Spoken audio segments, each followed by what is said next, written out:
Everyone would please rise for the pledge and remain standing for the prayer.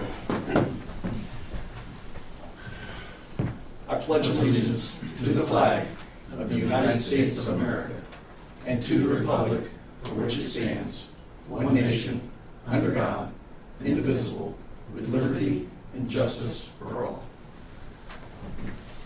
Dear Heavenly Father, thank you so much for the sunshine this evening. And thank you for the rain, even though we've had it in significant amounts in spots. We pray for your hedge of protection upon the farmers and our fields, and we thank you for the sunshine and the breeze that follows it. And we thank you for this day. We thank you for this gathering. We thank you for every individual in this room and in this community. And we thank you so much for Saturday, too. What a wonderful time for fellowship and for everybody to gather in the community. And it was just a wonderful event. And thank you for those opportunities. And thank you for the opportunities before us in this community. Each and every person in this community represents an opportunity because you've blessed each and every one of them with your thumbprint. They have a part of you inside them. They have the capabilities, the opportunities, the possibilities to achieve far greater than any of us can imagine. And we thank you for that. And help us take hold of that and to truly make true, lasting impact in this community. Because it's you inside of each and every one of us that makes change, not government, not institutions, not anything of that nature. It's you in us and through us, and we thank you for that. And we pray for your wisdom tonight and give you all the glory and honor and praise. In Jesus' mighty name we pray. Amen. All right. Amy, if you would. Gary Elliott. Here. Bob Leahy. Here. Jason Burr. Here. Tim Heiss. Here. Tito Frias. Here. All right, thank you. Trustee, you've had an opportunity to review the consent agenda as presented. Do you have any questions or comments? Yes. Yes. Just that there was an issue with the email server, and I received this thing to people sending it to me, but I got it as early as this morning. Impossible for me to review it between that, so maybe I'll abstain. Okay, that's fine. Anything else? If not, I would entertain a motion for approval. I'll move we accept the consent agenda as presented. We have first, we have a second. I'll second. Amy, if you would, roll call vote, just for record. Gary Elliott. Yes. Bob Leahy. Yes. Jason Burr. Yes. Tim Heiss. Yes. Tito Frias. Abstain. Thank you. And I did the roll call so that way you could be. There was no. And we do have a special presenter tonight, and we're thankful and honored to have Representative J.D. Prescott on hand. And you outclassed us all with your attire. You look very sharp. But if you wouldn't mind, go ahead and take this one. Thank you. Thank you, Mayor. I did come from the State House, so I had to be in a suit and tie today. But first off, I apologize for not getting here sooner. When we first talked during session on coming and speaking before the council, kind of talking through what was taking place with Senate Bill 1, but due to the session calendar and the schedule, and I do try and commute back and forth from Indy, but some nights I get home later than others, and I got home that night later than you guys were here in your meeting. So thanks for being flexible and working with me on that. Absolutely. So just I guess the focus of this is really just to kind of go over Senate Bill 1 and how that affects the city. Before I get into that, I do just this was a negotiation between 150 legislators, the governor's office, and other interested parties as well. If I had my say, I would have done something a little different, but at the same time, I did vote for this because I do think it provides relief for taxpayers down the road. Is it enough? No, in my opinion. I want to do more, and I think there's more changes that will be made over the next few years. And ultimately, my goal is to get us out of the property tax system and into the system, but that's not what this is. So I'll go ahead and explain the bill that as it passed and then roll back.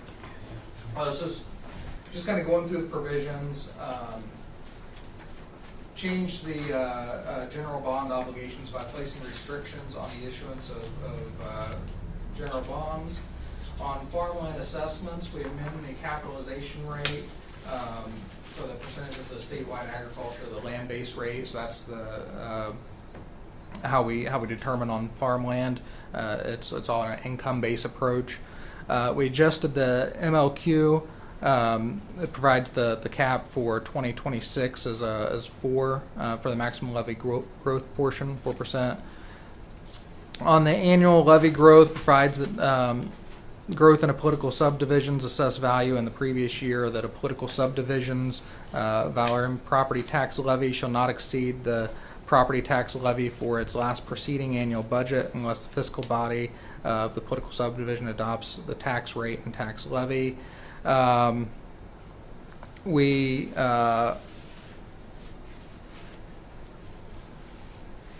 On the excess levy, we phase out the authority for the Department of Local Government Finance to permit excess tax levy that is in the based AV growth for school transportation costs and other circumstances. We retain the provisions that permit excess tax levy growth for civil taxing units that cannot be carried out in its government functions. In other cases, such as annexation, natural disaster, an accident, or an emergency, for property tax revenue shortfalls.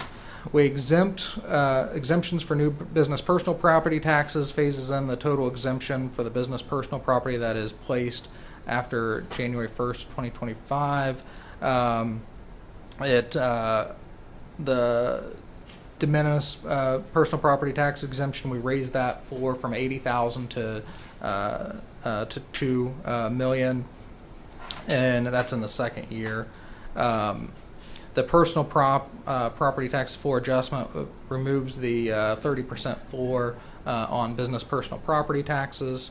On the homestead deduction, we phase down the homestead standard deductions over 5 years, and then we implement a new 2/3 homestead deduction, and then that's for the 1% taxpayers in the homesteads, and then on the 2% taxpayers, we implement a new 1/3 deduction of AV that's phased in over that same time period. And to give a little bit of context there, so the reason for that, once that's fully phased in, every taxing unit within a taxing bracket will hit the tax caps at the same time.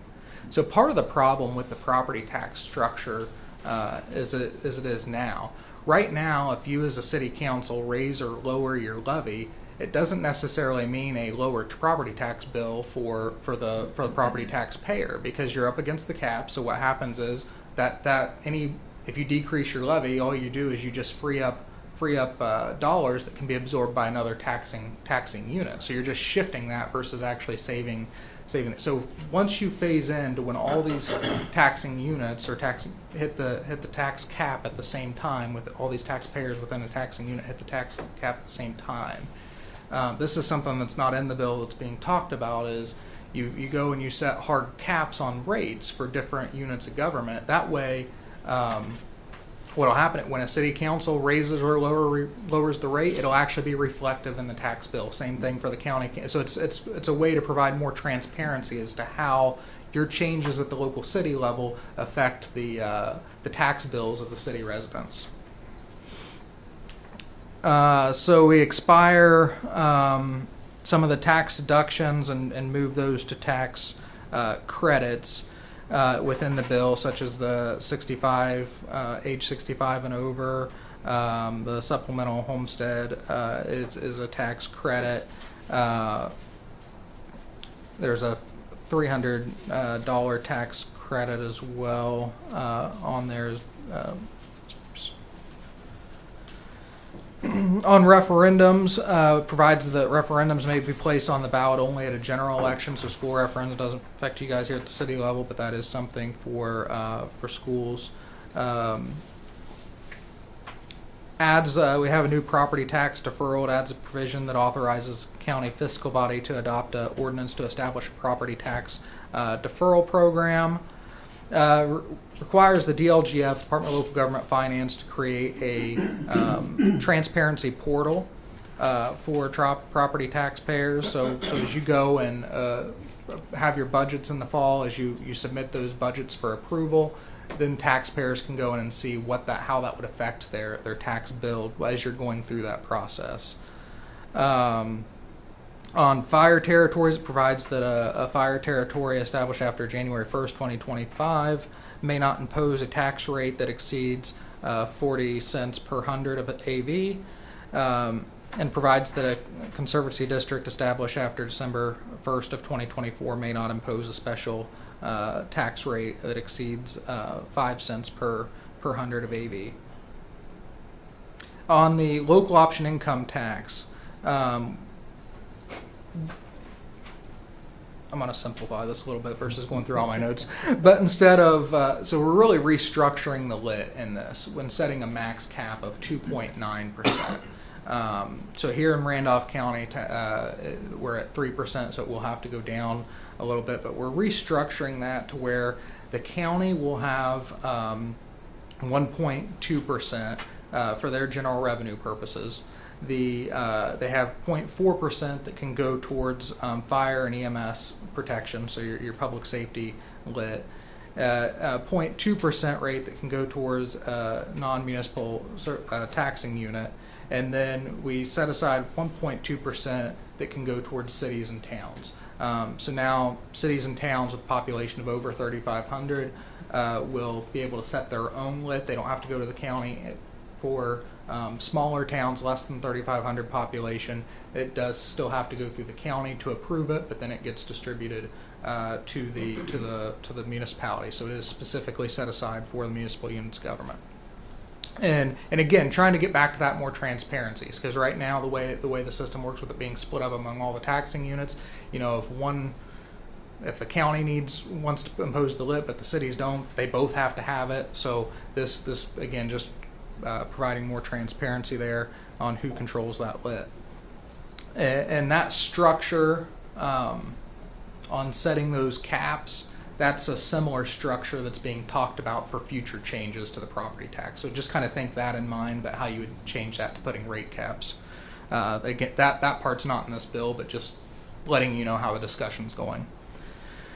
There's also school provisions on operation sharing with charter schools.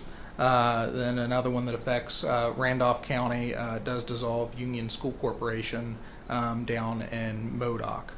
And there was a few changes on how on the Northern Indiana Commuter Transportation District on how rail cars are assessed. It really doesn't affect our area, but that was also in the bill. So the main thing is, how does this affect Union City's government? So the first page just shows Randolph County's highlighted there. That line is all taxing units within Randolph County. So that includes the county budget, the cities, the schools, everybody. So what you'll see is, and the current baseline for 2025, Randolph County is projected to bring in all taxing units $31,021,101. The next few lines there have if we wouldn't have changed anything, what it would have been in 26, 27, and 28. That next column though has what the proposed, and this is an estimate based on the assessments changes, and given basically municipal units of government as counties have status quo on their operating. So this could change based on what you all do with your budgets in the fall. But 2026 estimated net levy would be 32 million some odd change. So from all units of government within the county, you're going to see, even with the changes in Senate Bill 1, a growth of 3.3% in 26 and 3.6% in 27. So it's a decrease in the increase. There's still, local units of government are still going to see an increase. That second page you don't need. It was on the third page. We have Randolph County, and then it has about halfway down is where Randolph County starts. That first line highlights the county budget, but they've got all the local units of government segmented out. So about 60% of the way down the page, you'll see Union City's line item. So in 2025, we have as an estimated that you're going to have 1.7 million. Even with the changes in Senate Bill 1, you're expected to receive 2.1 in 26 and 2.15 in 27. So we're estimating that you'll receive an 18.8% increase from 25 to 26, and a 2.2% increase from 26 to 27. And I have not looked at, I guess, every single local unit of government in the state, but that is the highest increase that I have seen. So you are going to receive, even with the changes, we're expecting you to see increases in your general fund budget between this year and next year.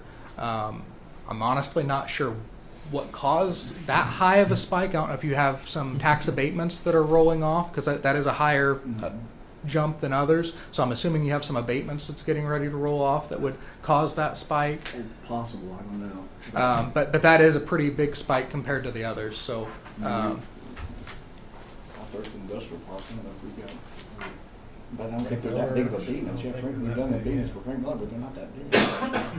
So, yeah, we'd have to look into it more. But yeah, How- I just wanted to point that out because that number did jump out. How to me. Sorry. do the assessments play into this as far as the?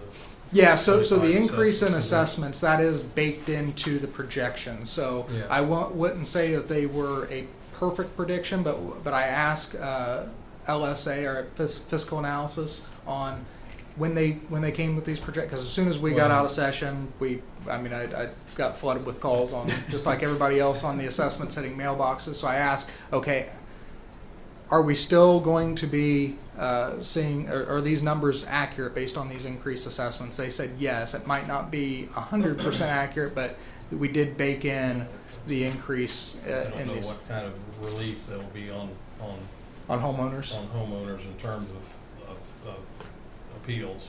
Yeah, I guess that's the variable in this, yeah. is what the assessor has to do with appeals, because there's a lot of appeals. Mhm. There's no way to know that number. Right, yeah, and again, these are there's no way to know what that number is going to be. So this is all Figure it out. estimates based on what. So the way the assessment system works, as many of you know, but for those in the eye, it is, it's based on market values of last year. Those tax bills, or not the tax bills, the assessment notices are sent out in the spring. That is all that information is shared with DLGF beforehand. So as LSA, or Legislative Services Agency, that puts our fiscal analysis together, they're getting that data from DLGF to compile so they had access to some of that data before it hit the mailbox. I guess just in aggregate, not necessarily the individual assessments, but the aggregate numbers.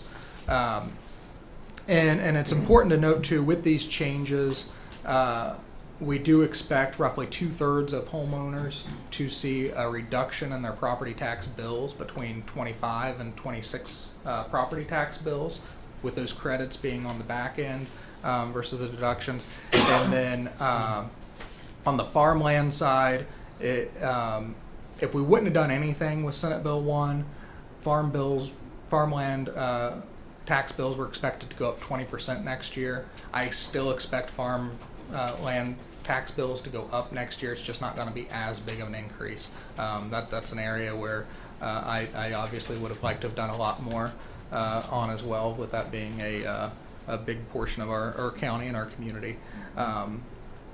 With that, I'm happy to answer any questions you have on this or the process. Or JD, I got one.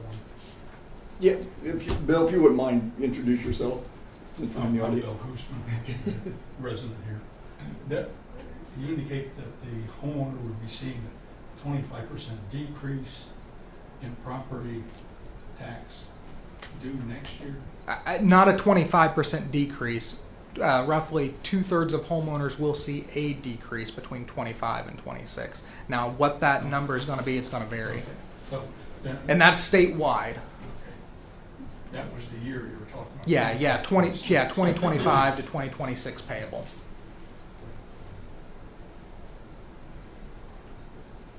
Can I ask a question?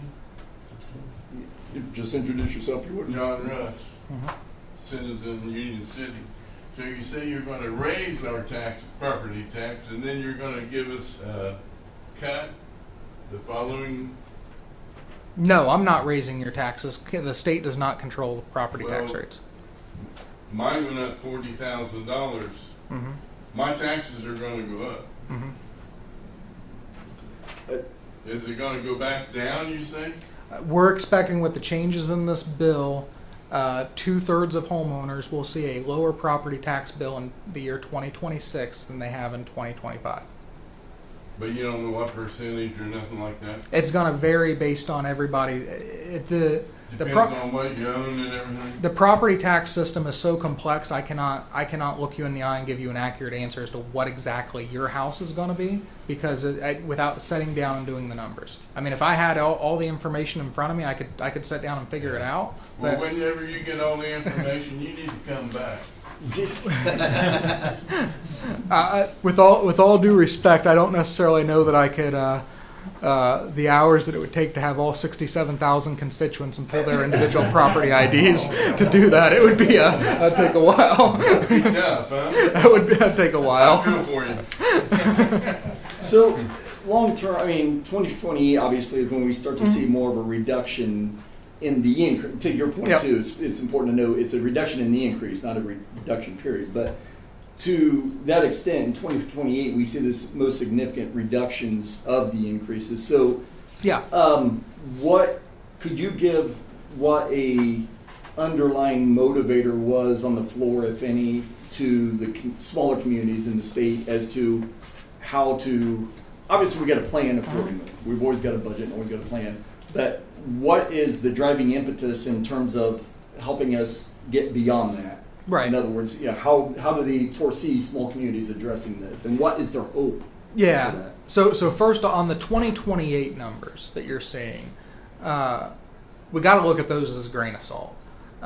Because if you talk to LSA that does our fiscal analysis, they'll tell you they're very confident with 2 years out projections because the property tax system's in the rear, so that they basically have a really good estimate on that 1 year out, and they can get pretty close on the second year. 3 years out, they admit that they are on the conservative side. They're going to give the lowest projection that they have because they'd rather give that than overpromise and underdeliver. That's good. So I would take those numbers with a grain of salt on 28 just from that standpoint. The other thing, the General Assembly meets every year, and every year I've been there, there's been changes to the property tax system to some extent. Now it's usually minor tweaks. This year was more major changes. So you have my assurance and assurance of the Ways and Means Committee chairman and others that is we work through the next 2 years looking at that 28 number, that we're going to make sure that local units of government have the tools that they need to fund the priorities, roads, infrastructure, police, fire, EMS. We're not going to leave you out to dry. So that, I mean, what those changes are going to be each year, it's up to 150 legislators to negotiate out. So I have an idea of the direction I think we're going to go on some of these, but there will be changes that will help with that number. Super. Yeah. Well, and I know that at the end of the day, the answer generally is growth. If Correct. we can achieve growth, we help make up gaps that occur, from time to time. So Absolutely, and you guys have been doing a good job with the changes here locally. I appreciate it. I'm trying. Yeah, I would assume that this probably doesn't particularly factor growth. There's not, there's no way to predict that, so there's no factor for actual growth in terms of expansion of taxable property. Yeah, I mean they look at historical data and they put that in a little bit through LSA. I'd have to ask them on exactly how they factor in growth, but it's not a perfect science. I mean they're going to be on the low side of that because they want to give a conservative estimate. Any other questions? No question. Yeah. So, Mr. Prescott, you understand that there's a lot of people who are upset in Randolph County that the fact there's the SB1 dissolves one school system in the entire state, and that school system is in Randolph County. Uh-huh. Yeah. So, I wouldn't say there's a lot of people upset, but I know that there's a few in Modoc that are upset. absolutely. There were also some bills that thankfully didn't pass at the state level for what's called consolidation of the school, of the school systems. And I'm not sure I totally understand that, but things like, having to, I don't know, maybe all the seniors going to, or all the high schoolers going to Winchester and people going, And so That was I'm not in sure any what legislation. That was. Can you explain that what it was? Because I guess what I want to understand, what I want to make sure is that you, as our representative, are really representing the interests of our rural county, right? Because we don't want to have to bus our children all the way across the county to go to school. Anyway, so that's Yeah. my question. Yeah, so let me answer that in a couple parts. So first off, there was no legislation that would have required all students to go to Winchester or close down any of the schools in Randolph County, other than we did have the legislation in this bill to close Union School Corporation. That was the only legislation that would have required school buildings to be closed. Was this one with Union School Corporation? It was the only bill. It was the only bill and the only amendment. So the amendment that you're referencing, I think, is one that was there was an amendment on Senate Bill 1 that was offered by Representative Judy. It was not voted on. It was withdrawn by the member, and what that would have done was consolidated administrations for any school corp or any county less than 50,000 population. That doesn't necessarily mean buildings would be closed. Okay. They just go to one superintendent, one school board. That's literally all that means. So that, again, that was not voted on. That was not incorporated in a bill. That was one representative that wanted to bring it up as a discussion in committee and offered it and withdrew the amendment. For Union School Corporation, when you look at their test scores overall, they are at the bottom of the state. They are the one that comes to mind off the top of my head that I can quote is a 1.4% passing proficiency rate for 6th grade math. They were at 42 or 43%. Please forgive me if I'm a percentage off there, but roughly in that range on their 3rd grade literacy rate. The statewide average is over 86%. So they are at the bottom of the class or bottom of the rankings statewide. They have 228 students in person with a little over 8,000 online. Over 60% of the kids that live in Union School Corporation's territory have already been removed from that school corporation and transferred out to surrounding school corporations. The parents have already spoken. So this was a attempt to, what this is doing is making sure that we are providing quality education for the students in Randolph County and Henry County. That also, there's a portion of Union Schools that's in Henry County too, one township in Randolph, one township in Henry.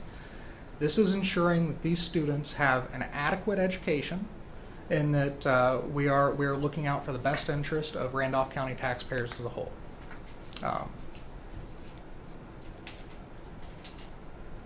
If you have any follow-up on that, I'd be happy to answer.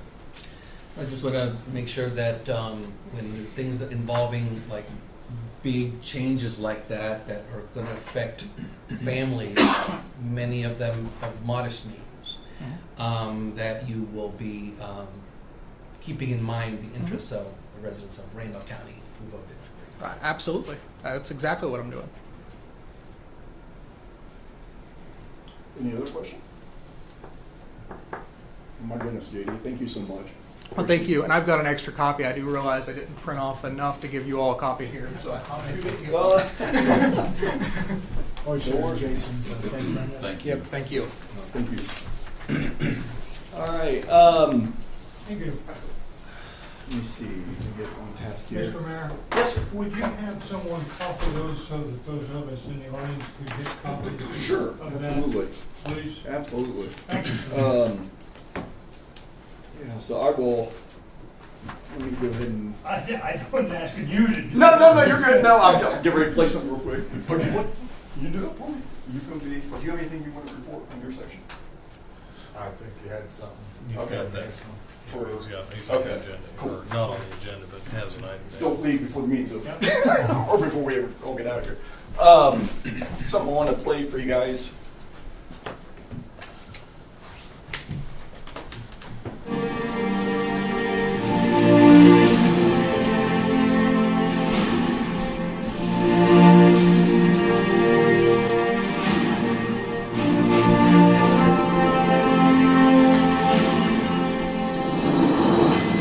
Without heroes, we are just ordinary people, never knowing how far we could go. America's veterans, our heroes, chose to go farther.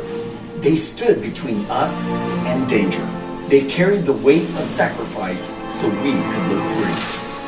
We can never truly repay them, but we can honor them. Union City is building something powerful, a Veterans Memorial that's more than stone and steel. It's a sacred space of gratitude, but we can't do it without you. If we raise $30,000, we unlock another $30,000 in matching funds, doubling your impact. So today, take a moment. Remember their courage, their sacrifice, then take one step. Make a donation, because every dollar brings us closer to giving our heroes the tribute they truly deserve.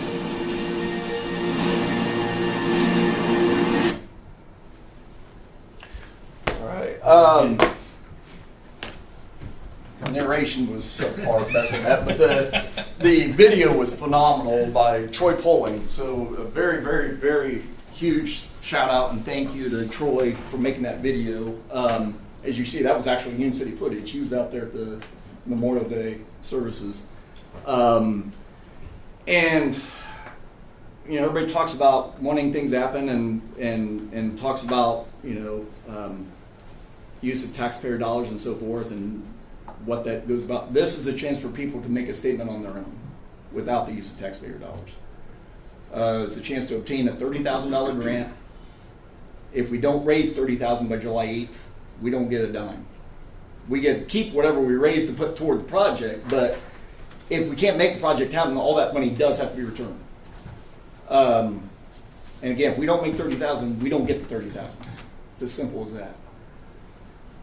And because it is a $60,000 project, and people are like, well, what's that do? And well, there's no lighting. If you're in Union City in December, you know that 14 hours of the day are dark. That's dark over there for 14 hours every winter time. You can't really tell what's there. It lights that whole place up. It creates seating. There's nowhere for people to sit right now to actually reflect and it creates a 24-hour water feature that it's a bubbling rock, if you will, that the benches are around to symbolize our military. They're on call 24/7. I mean, we go to sleep at night because somebody else is staying awake protecting us.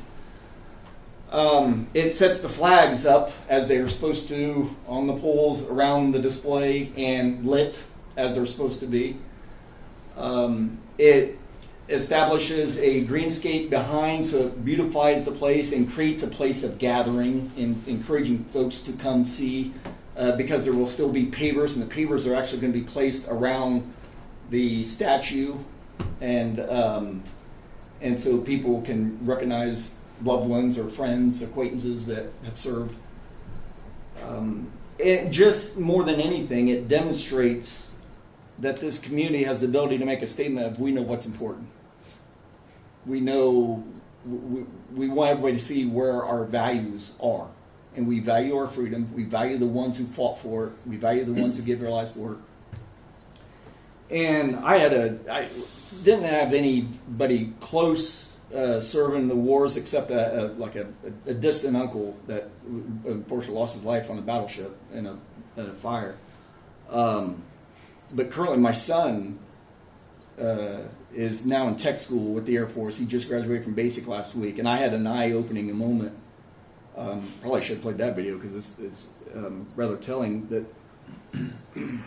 when these folks, I never knew what a tap-out ceremony was. And there were 831 airmen in my son's class, flight class, and there's 2 days of ceremony. And the first day, they're in their fatigues and they're all standing at attention. And once the ceremony concludes, then they dismiss the families. And it's just, imagine the kids sitting in stands like it's lunchtime. That's what it looks like. Everybody just scatters, like crazy. Because they're going after their loved one they haven't seen for a couple months. Haven't hardly gotten to not only see, but hardly even talk to. And so, and then the second day, they're in their blues. Their blue uniforms, their caps, it's really looking dapper. But the second day, all these families flood this field down in Texas, in Lackland, And everybody, you see everybody's embraces, and by the grace of God, we got to embrace our son, and there are tears everywhere and everything. And then back about 10 feet is this lady who's standing at attention, and no one's tapped her out. And everyone's been tapped out. And it's been a few minutes. And it was one of the most heartbreaking moments you could ever possibly see, because all in a glimpse of an eye, it's like you get a sense of how much sacrifice she has done. Now, granted, they haven't served on the battlefield like a lot of the folks who are trying to honor, but at the same time, they've still taken the vow to serve their country. And she's standing there, and her eyes are glassy. There's no one's coming. And finally, a few other airmen, like higher-ranking officials, walk up around her, and they start conversing with her. It's like they're trying to console and comfort. Thankfully, she had, I don't know if it was a mom and an aunt, or a sister and an aunt, or mom, or whoever, two ladies. They had gotten lost, and they finally made their way to her. And you could even see, I was watching them, because we were from here to Alex, is how close we were to them. And you could see the lady going, just apologizing up and down. And of course, then they're embracing, and it's just wonderful. But for a second, you get a sense of how that these are still people, and they give up so much to serve. And at the end of the day, they're still people that deserve honor and love and respect. So I thought that was a ton. And so I would love to see this happen down here. I know there's a lot of people that were clamoring to see it finished. And so that's what we're trying to do. So my word to everybody else, and we've got a gentleman sitting back here on the right, and I apologize, you don't like to be called out, but he's always the first one in line that steps up to support things. And he was a tremendous supporter for this, and I really appreciate that. That means a lot. Bob's one, he stands behind what he says, and that's special. But I can't stress enough, there is no donation that's too small. Don't go home, or if you're watching this online, you probably ignored half the things I've said already, but at least pay attention to this. $1 makes a difference. $1. And if you can give 5, that's awesome. If you give 10, 20, any more, better. All the better. But just... So I'll say about that. But another note, I was going to have the regarding the fireworks. Some people, and kind of connecting to military, we've got a few veterans in the community that it's startling when they hear the loud booms at night. And it's not the 4th of July yet.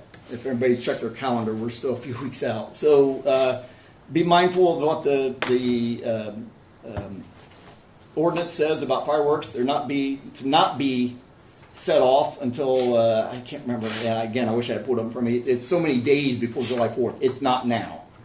So if somebody's setting off fireworks, you can call the police, report it. They need an address though, because it doesn't help just say I heard a sound. That's a little hard to track down. But our pets also. We have a lot of pet owners that talk about this is a rough time of year. So we try to be respectful to both sides, to condense it down to a certain time frame so at least they can be prepared. You can't be prepared for something, though, that's going off when it's not supposed to be. So just a heads up, if you're out there and you know someone's shooting off fireworks, or you're shooting off fireworks right now, I can't promise you're not going to get cited and have a fine to pay. And then, on a good note, car show was absolutely, positively phenomenal.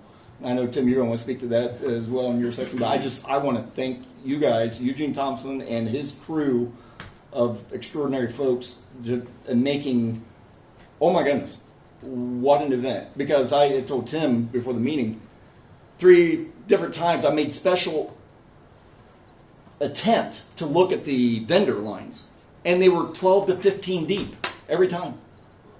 And so I told him, I was like, the vendors had to do phenomenal. He said, oh yeah, they did great. And it was so great to see all these people, including people a lot of people from out of town. And that's what it's all about, just pulling people in and gathering. So thank you guys tremendously. So that's all I have. Tito? So thank you. I want to start. I have 4 points. So, first of all, I'd like to do a shout out to the Union City Indians varsity baseball team. Congratulations on winning regionals. Yes. They're set up for, I guess, semi-state next Saturday. So, keep up the good work, y'all. In Lafayette. That's where that's at. Yep. That's Lafayette, yeah. Following up on the event downtown, I did. There's always a little tweak that we can add to improve yet more. Had a couple business owners sort of still concerned about, especially a few things. The time that the streets were shut off, the access to the ATM made it difficult for people to go through. But also, a lot of the people who came to the event set up lawn chairs immediately in front of our open business and didn't quite appreciate being asked to slightly move. So I don't know if something could be done, at the next time to at least advise people that, hey, we got businesses open, could you please? So that could be sort of included in the, somehow in that would be a great thing.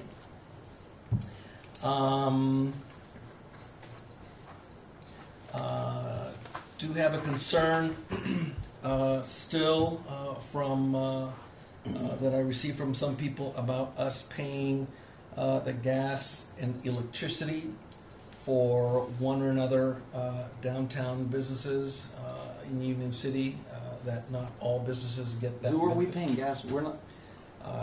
Who? I'm told that it's for Roots again. No. Nope.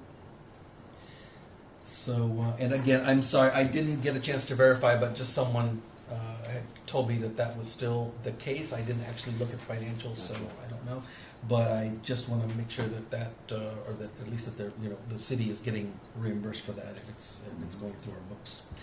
And finally, just to invite people, the Democratic Party in Randolph County is organizing an event called Politics in the Park to invite people to just let's talk some politics. Interesting moment in our history. Important for us to talk. Everybody to talk and share and appreciate and respect and that kind of thing.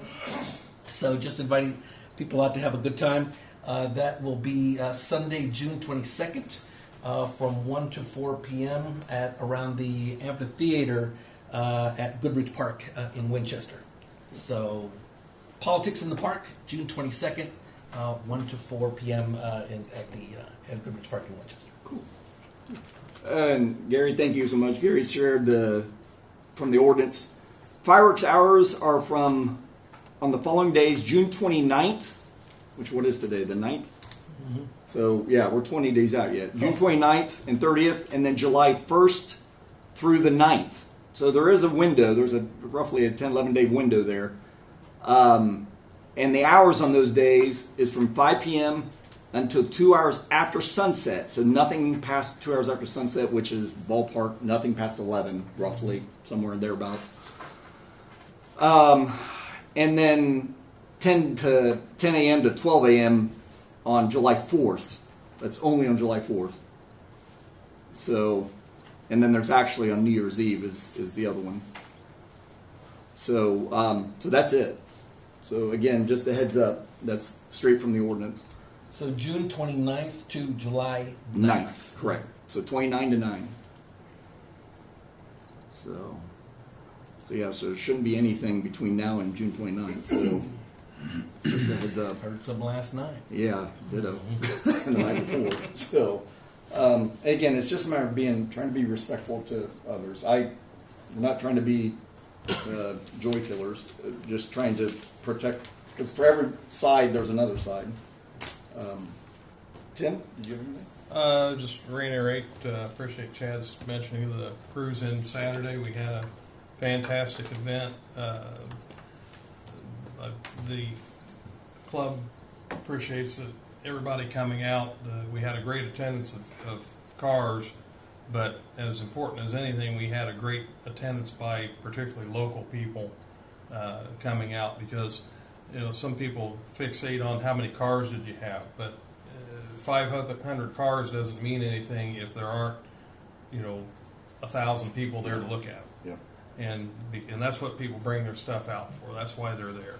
And then that also, I think, one of the things I saw is a lot of fellowship among people. People hadn't seen each other for a while. Some people that were Union City people from out of town that came back, and it was just a great time. Had no issues really through the day of any consequence at all.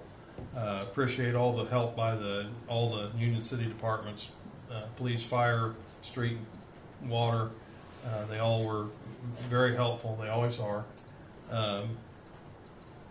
Had great attendance at the event for cars. We had 304 registered cars, so probably around 320 total actually there. Highest number we've ever had. So we'd like to see if we can top that in September. But appreciate everybody coming out. I like the chances. And the valve cover racing was a big hit. Yes, it was. Yep. Everybody remembers the valve cover I brought in, and that seemed to be a big hit, and it looks like that's going to continue. And we actually, even before we used it, we had other clubs interested in renting the track. So, and some guys locally that would like to carry it a little further. So That's just looks like that may take off. That's just so cool. Yeah. Jason? So speaking of veterans, I received a question asking if the city would happen to have any funds to purchase flags for our veterans at the cemetery. We have about 850 vets buried out there, ranging from many wars. These flags are $129 for 144 flags. That does not include shipping. So I don't know if they need flags at this time. If they do, how many? But eventually those old flags are going to need to be retired and replaced. So just something to... $129 for 144 flags? Yes, those will be 12 inches by 18 and 30 inches tall. Wow. So I'm not sure on the shipping cost, but I heard it's kind of pricey on the shipping, but still, if you spent $350, $400, you get around 400 flags, 350, 400 flags, and that would be a nice supply to have and use as needed. Yeah, that's a good point. Well, you guys making a motion? Because you have that right. Yeah, I'll make a motion. We, of course, I don't know amount yet. You want to get the exact amount? Yeah, what we needed? I hate to say it because you could do 1 year you need 3 dozen flags, and the next year you need 150 flags. It varies year to year. So I'll find out the condition. Because I think right now they're set. I think they have the 850. I think they're good. Okay, but replacement down Replacement, the road. right. Yeah. I'm not sure how good of shape they are now. Right. Or when those will need replaced or updated. So I don't want to say some time to make. Yeah, I can get that information in the coming weeks. So Cool. get back to you on that. No, that would be great. Because I did have something. It's interesting you bring that up because I had something cross my mind last couple of days because I've been sleeping, and breathing this campaign. If we would topple our goal, when we raise money for the rail tower, and here's another thing that's a stickler for me. I don't want to raise $56,000 to move a rail tower and not be able to raise $30,000 to honor our veterans. That's just the wrong thing. And not dismissing the rail tower significance at all. I'm just saying. So I would love, if we can absolutely topple this goal, I would love for funds to we should actually create a line item in the budget and title it Patriot Plaza. And it's for the funds are dedicated to all things military. And if there's something that needs done down the road for that plaza, it gets done. If flags need purchased, they get purchased. Whatever the case may be, anything, all things military, that's what that could be for. So it could be a springboard for that, if you will. And that way subsequent councils and administrations would have that fund to access to ensure its longevity and maintain not only the Patriot Plaza, but also, and by the way, if anybody's wondering, Patriot Plaza, why is it? We did a poll, if you guys remember, way back yonder, we threw like 10 names out to the community to see what everybody, and those that participated, it was open to everybody, but those that participated, Patriot Plaza was the one that was overwhelmingly chosen. So, So anyway, that could help ensure its longevity down the road, and also endeavors like this, like with the flags at the park. So cool. Okay, so yeah, just next meeting we'll plan on that then. Anything else? Nope, that is it. All right, Bob. I don't have anything. All right. Gary. I have a couple of things. Steve's not here, so maybe this first one I won't know, but do we know of any updates like on the dentist thing, how that building's doing and what's going on with that over there? Great question. I know it took a while to get the basement secured, cleaned out and secured. And so, because they're spending from the grant, the rural development grant for the improvements to the structure, it was a $100,000 grant that we'd applied for. But I don't know that then it was supposed to fall on the dentist on her side to finish out the insides to make it office ready. So I will follow up with her and see, or follow up with Steve and see where that's at.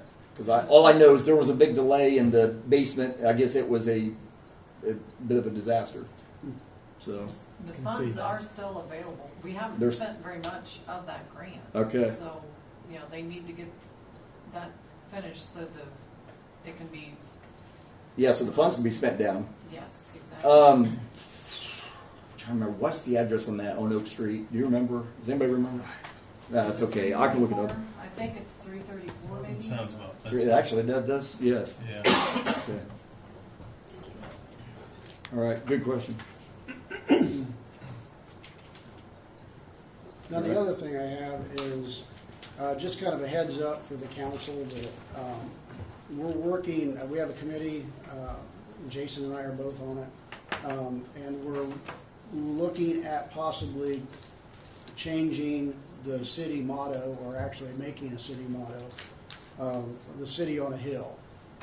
It has a couple meetings behind it, and we'll have, once we present it to you, we'll have, once we present it, hopefully the couple of the people on our committee are young ladies from the high school, so that they're the ones that are also getting the young point of view involved. Hopefully they'll present it. But anyhow, but the concept is that we are a city on a hill.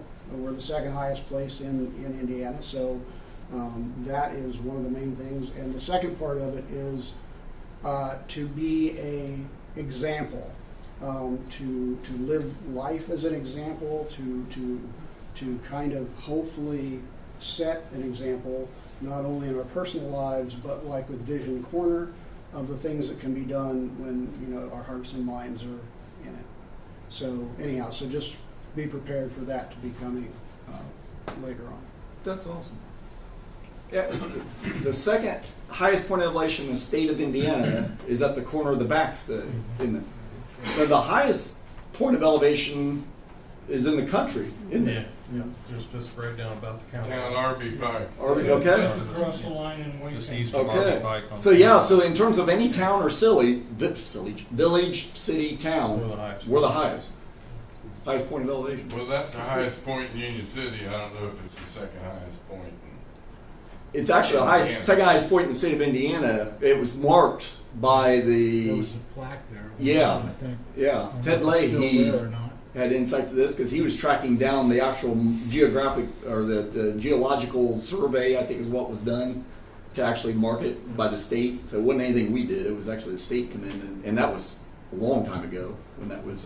That highest point is literally in the woods. Yeah, the highest point in the Yeah. woods. It is in the woods. There's a marker there. Yeah. Very cool. All right, Amy. I do not right now. Okay, no worries.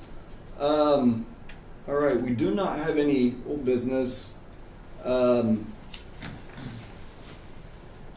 then I guess we have something with Eric though that's not on the agenda that you guys covered in the Board of Yeah. Works. Yes. Okay. Do you guys want to cover that under new business right now? Yeah. Might as well. Sure.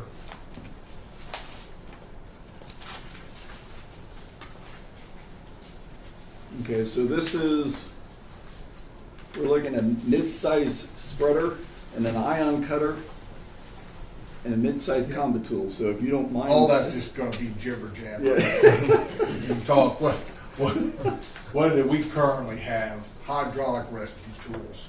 It requires a motor that generates the hydraulic power, and you got to have the hose to connect to them, so you're limited in your distance away from the power supply.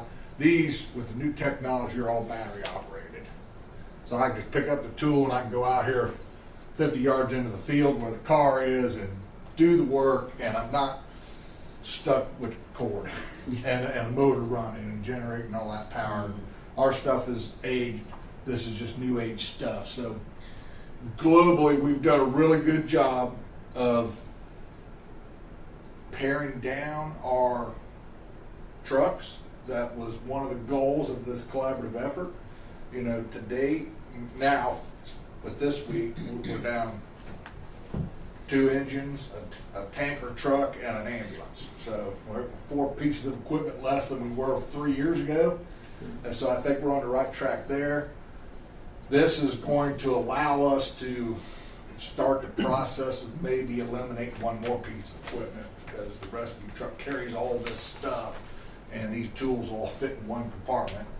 So it's part of the improvement. So that's just a request that we take. I think you have to reappropriate funds out of the general fund or something after the sale of this tanker that occurs this week. Should cover the cost of those tools. Very good. And this was presented to the Board of Works, correct? Yeah, it was, yeah. What was the consensus of the Board of Works then? Yes, we gave a favorable recommendation on Okay. this. They say it's essentially, let's see, what was the total on this? It's 27,363 with the sale of the tanker and then of course sale of the ambulance. It's basically budget neutral as far as the year is concerned. As we had some discussion about how the money flows back and forth and where it goes, but that's just technicality. That included a $20,000 discount. Yeah, I saw that. And this is, and like I say, Eric, if I reiterate what that means as far as what the educator or the discount that was given, it's basically demo So or they used a little gently used. Gently used for education. Yeah. They took them from site to site and practiced showing people how to dismantle vehicles with them, and then they refurbish them, kind of thing, at the factory, and you get that huge discount. Still has a lifetime warranty though. Good plan. Yeah, that's what I was just Take reading take this. a volt battery, put it in there, and you turn it into a 10,000 pound spreading tool. That kind of neat. So these weigh like 51 pounds. They're still heavy. They're heavy, but you're like, just like you say, the power unit for the hydraulics, if you have to go 100 yards out into a field, there's not really a good way to get that there without just some manpower.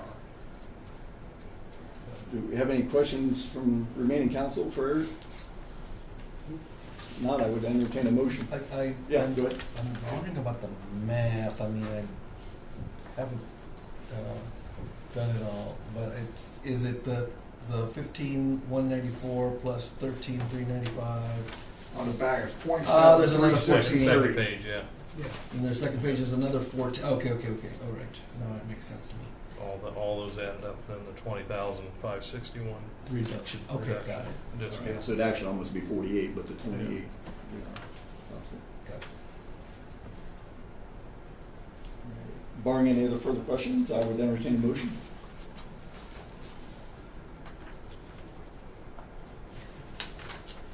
And this is budget neutral. Yeah, basically, because it's not out of budgeted money, but it's out of, we've got proceeds from the sale of these vehicles, that they've. The water tender that should be leaving us tomorrow is $27,000. Water tender, what is that? Tanker. It's the Water tanker. Do we need to get another one of those eventually? Eventually? Engine tanker combination, yeah. We don't need. But not a straight tanker truck. We don't need a standalone tanker now. Okay. And what was the other one? Did you mention ambulance? The decommissioned ambulance, the ambulance that we purchased last fall. Yeah, we bought one in the fall. The 2009 Chevrolet that it replaced, Yes, Oh. 2008. we, Okay, so we have the replacement for that. yes, yeah. That's already been decommissioned and replaced, but we hadn't. And that's $6,800. $6,800. Yeah. And that one leaves Wednesday. Both of those sold on Gov Deals.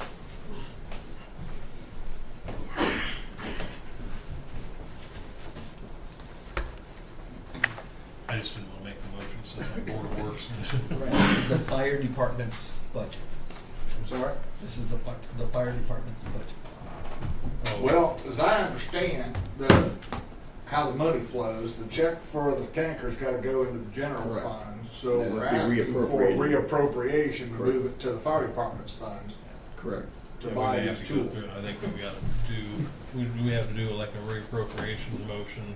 Once we Yes. do that, Yeah. we'll have to go do the formality of reappropriating that back to the fire department. But it was originally paid through fire department funds, probably non-reverting. I can't. I don't know if there's a remember way that you can was- figure that out or not. Everybody thinks it was that, but there's no way I can pull that I information. feel like that was just before I came on council, so I don't remember.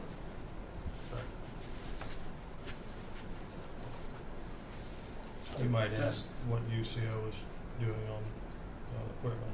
If you think it's relevant. If- With the relationship, it probably is. Yeah, with the relation to this is like 3/4 of the total set of tools. There is one more piece that goes along with that we will be getting from the village to go along with this set to make it a complete outfit. So, in keeping with our, I guess, it's agreement, that 70-30 kind of 70-30. thing. Rather than taking a whole bill and doing 70%, I just have them pull a piece out, and that way they're gonna invoice them separately, and It makes it easier on the it inventory. makes it easier and cleaner, so. And I gotta go to their council next week and have them approve that purchase, so. I would go ahead and move that we reappropriate the funds from the sale of the tanker truck from the general fund to the fire department so that they can make the purchase of the equipment on the list. We have a first, do we have a second? I'll second. Amy, if you would, roll call vote. Who seconded? I did. Okay. All right. Now, the wording of that, I'm not sure, the reappropriation, is that something we can make an emotion, or is that something that we have to do? I thought procedurally, I thought reappropriating had to be done by separate, yes, Yes, later. I think it has to be done like through a public notice or Correct, something. correct. when we're So, going- The best thing would just be approval of the submission of the proposal for the equipment purchase. Okay? And then it would be extracted from general funds, but then we would do a reappropriation later on this year, because you're correct. That's always a formality that we have to go through with other Yeah. line items as well. Yeah. So, Do you need me to restate it, or? So are we, probably, we're just gonna strike out the word of You reappropriation? just approve this purchase. yeah, approve the purchase for Okay. And they'll do the appropriations at the end of the year. for 27,363. Can you read it? Yeah. Sure. All right, so Gary made a motion to approve the purchase of, the estimate at the total of $27,363 to be considered for reappropriation later in the year. Is that sufficient? Okay. And then Bob seconded? Yes, I'll second.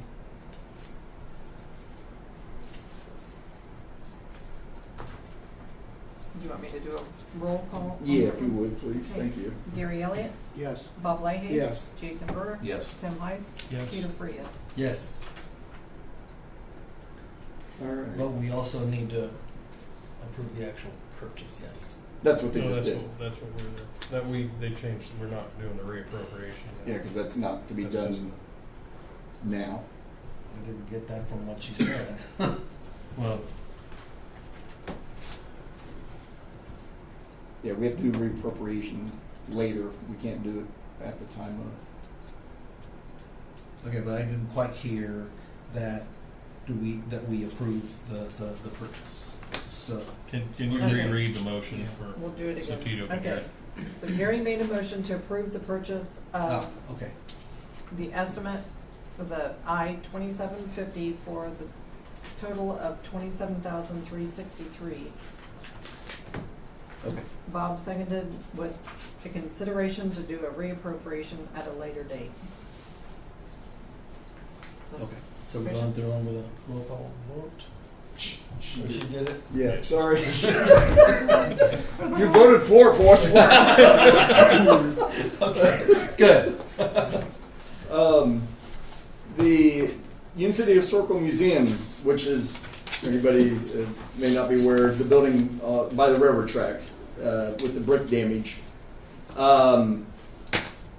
Tim, this was also brought before the Board of Works. Yeah, Correct? and I've even got a little bit to add since the Board of Works meeting, because we had some discussion, but there wasn't, it wasn't in depth, but there's, everybody, I think, got we had in the packet the recommendations From Bob Post, correct. And Historical preservation. one of the things that Steve and I also discussed was a kind of a third possibility, and that is to consider leaving the east and west walls intact and just replacing the south wall, because if you read the recommendations on that in terms of the south wall, if we do, we can do a $20,000 repair to just the affected area, but the rest of the wall is in pretty precarious condition, and as Bob describes in there, the alignment becomes a problem on if you replace that and they set it properly, the next section may not match up to it properly because some of it's off the foundation. So Steve asked me to contact Todd Landis, who's our kind of go-to brick mason locally, and who's did the work that's in cleaning up this to begin with. And Todd's going to come see me tomorrow to have a discussion about this and to look at the feasibility and also cost estimate for if it's possible to just do that west wall, leave the ends intact. That gives us, for one, should be a significant less amount of money. Not still going to be a large amount of money, but significantly less. And hopefully, if those ends stay stable, they're fine. But also, if they did have to be done at a later date, my hope is that it wouldn't be a problem to do that. So we're going to have that discussion with Todd tomorrow, and then maybe have some recommendations to go forward after that. Okay. And Well, the one thing that doesn't help, I mean, it's nice having a high-speed rail line through here because we've benefited obviously from that with like Cardinal ethanol and so forth, and rail hub through here, even on the high side that's utilized again now. But the bad side of that is the vibration that is torturous on that mortar. yeah, And it's just really amazing that it's held up as long as it has. Yeah, yeah, absolutely. And that was a 3-story building, I think it was back in the day. It was a 3-story building and a mansard style.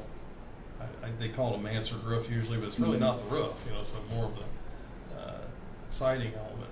And that was taken down, and the top 2 stories were taken down in probably the early 70s, if I remember correct, early to mid 70s. Can't tell you exactly. All the people that knew about it were kind of gone. Yeah, if you remember the 3-story building, you're dating yourself. I was on the 2nd story all over it when I was a kid, and I was up and up to the top of the stairs and looked in the 3rd story, but I was not allowed to go out on the 3rd story. My grandfather took my dad up there, but he didn't allow my brother and I to come to walk around because the floor was unstable, and so he wouldn't let. I was 6 or 7. I remember it, but it was, like I said, that was late 60s. And so then, like say, in the early 70s, they tore the top 2 stories off. Right. There's a lot of history there. So I'll get Todd to put together what we can do there. And hopefully Hopefully I got a that's a good possibility. Yes, Pat. Sorry, Mayor. That's fine. Fine. Doing what you're gonna do, does that qualify under the historic part of it? I don't know where we at on historic. That's a preservation. fantastic question, and it matters most if you're using historic funds or state access funds that are historically backed for historic restoration purposes. If that's the case, they have stipulations that would factor into that. Now, the other thing to throw into this mix to muddy the water further is supposedly there was wood siding on that building way back in the day. So I don't know if there's truth to that or not, but that's because that's what you'd be talking about, like it's a a wood brick- sided, right? Yeah, and see, it was a brick veneer. It's a brick veneer on the building. It's not a solid brick building. Right. So the brick was added after the original supposedly, construction. and this is news to me. I didn't know it either. That supposedly that was because see, one of the details about that hotel is that was, and anybody out there correct me if I'm wrong, but my understanding always was that was the hotel for the rail workers. Because whereas the Branham Hotel that was over here For visitors. in where Broadway, in the Broadway area, was the commercial visitor hotel, Right. and this was actually the hotel for rail workers. So it was not necessarily a fancy place originally. It's a place to lay your head. Yeah. So it may. I think the way the indication is the brick veneer was added later. Yeah, and the wood, if we did go the wood route, for historic purposes, you would want something that would look historic in nature. You wouldn't want something that looked like a vinyl sided building. 'Cause that No, would just and ruin that's it. the other. Of course, that's another thing that becomes difficult. I'm not sure. I'd love to see some pictures. If there's pictures of that There's to gotta be. do a guess assessment on that, but it Library might not. have something? What's that? Library, Library, and yeah. Ted, Yeah. we probably have some in the Yeah. museum, which Yeah. ironically is inside the building itself. So I'd be curious to see that. Yeah, I'll get with Ted and see I'm if not he sure gets if it'd be a involved. lot cheaper Yeah, it may not. Well, to that, do an exact duplication. yeah, because that's part of Todd's point is let's get his insight and see what the best route to travel is. So, okay. All right, then the next item is the interlocal cooperation agreement between the town of Lynn for the hearing and disposal of town violations. And this is for the Union City Court. So this is similar to what we had covered previous meeting. And it's just as you see there, it's resolution number 2024 dash to be determined. So that was their resolution. That was their resolution, gotcha. This is, again, the same as what was done previously. This one just came in after that the meeting, Okay. so.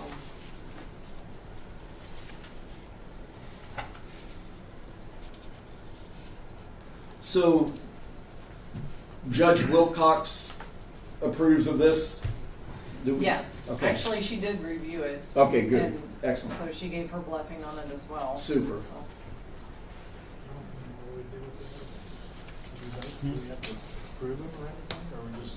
So we just need to make a approval resolution on it. So we just have to have a consensus that you do approve. Yeah, so you can sign as Yes, council yeah. president. Okay. So do we have any questions? If not, I would entertain a motion or consensus amongst the council for granting Tim the authority to sign. Yeah. So moved. Gary, Tim, or you? Yeah. Okay, we've got three. Yeah, I was gonna move, but. Okay, cool. That's unanimous. So Tim, you're Okay. good. So Okay. we have a unanimous Sure. consensus to, I don't even know if that's such a phrase, a unanimous consensus. I think that's kind of opposite. Yeah. Okay. So visitors wishing to address the board, please stand, state your name and address and the nature of your business. Do we have any visitors wishing to address the board tonight? That'd be me. Yes, sir. John Russ, 120 Pleasant Drive. Down here at the intersection of Deerfield and the state line. We need to do something down there. Somebody's gonna get killed. Oh, okay, the north end of town? Yeah, Okay. Deerfield and North State Line. Come in, you're referring to traffic coming into town? Well, or about both? 2 weeks ago, there was a car upside down, and they don't drive like that. You know what I mean? Not normal. Not well. What would you like to see? Well, it's one of the two things. You either make a four-way stop out of it to slow the traffic down, or put blinkers on both sides of the stop signs. That's a good idea. Get their attention, Yeah. because it's kind of dangerous right there with that building on the corner, and then you got emergency people trying to get back to the Ohio side, and I think that would help them out too. But something to look at. For what it's worth, I like the idea of the stop signs personally. The four-way? Four-way. That- That'd be a county issue, right? Would that be a county issue? That's on the, it's borderline, I don't know. Or Ohio County issue? Because they got Ohio, Indiana, Randolph County, Dark County, I don't know. It's 2 counties.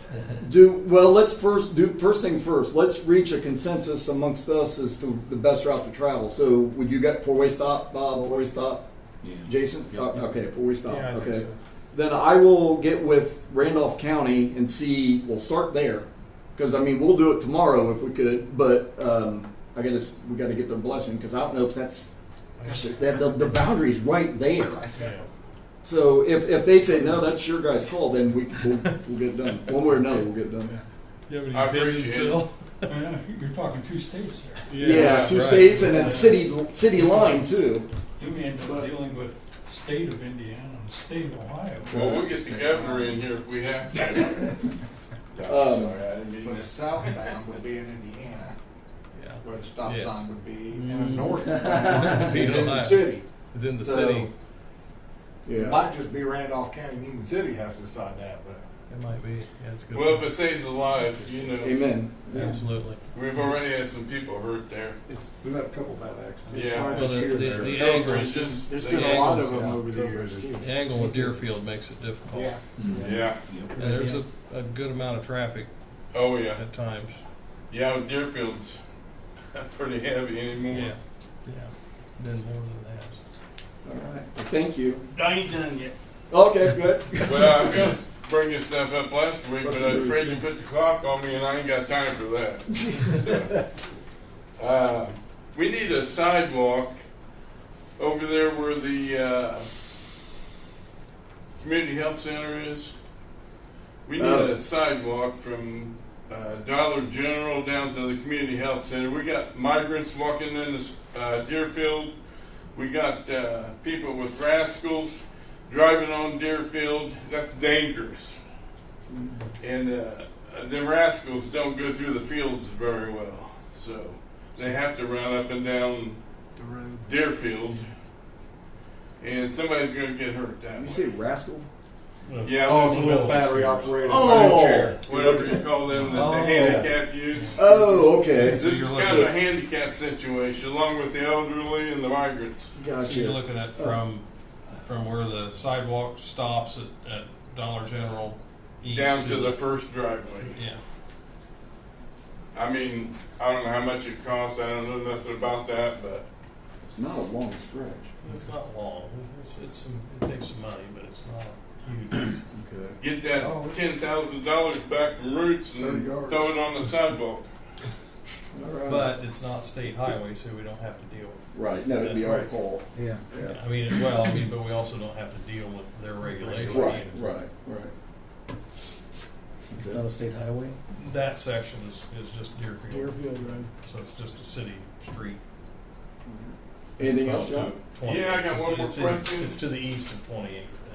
And if you can make it wider, pretty wide, because like I said, the handicap takes a little bit for.